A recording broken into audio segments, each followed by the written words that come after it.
what's your perception of stress? We just were talking about, right? The same situation, someone could perceive it as very hard, very difficult. And the same situation, another person could perceive it as a challenge or something that can help them grow.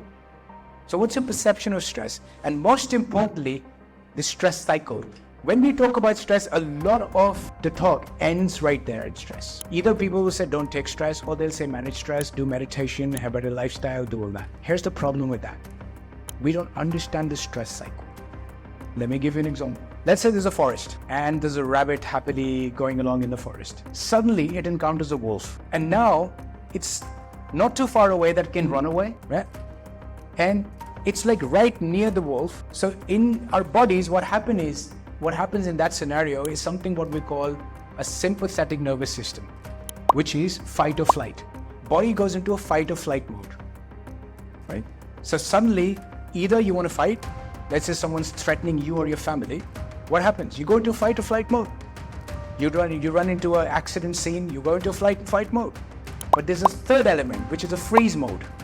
Sometimes we just freeze. And so the rabbit, in this case, because the wolf is right next to it and it can't escape, so it can't fight the wolf, it can't run away, it goes to the third one, which is freeze, which is now it knows death is inevitable.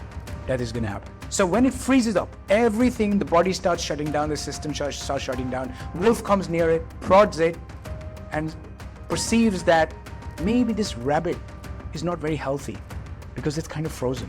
There's something wrong. And no animal wants to eat a sick animal. So it leaves it and just goes along. And then after a while, the rabbit comes to, and the rabbit is like, oh, I'm actually alive. So what it does, how many of you have pets at home? Right. So have you seen pets do this, right? What they're doing is they're discharging that. So all that stress hormone that's built up called cortisol and adrenaline, by doing this, shaking it off, they're discharging their stress. What's the problem with us human beings? We take all that stress, but we don't discharge it. As a result, it keeps building up in the body. Causes inflammation, causes telomere shortening, causes all those issues. That is how important this is. So you've got to complete the stress cycle, because as I said, stress is part of life. But how do you complete the stress cycle? That's important.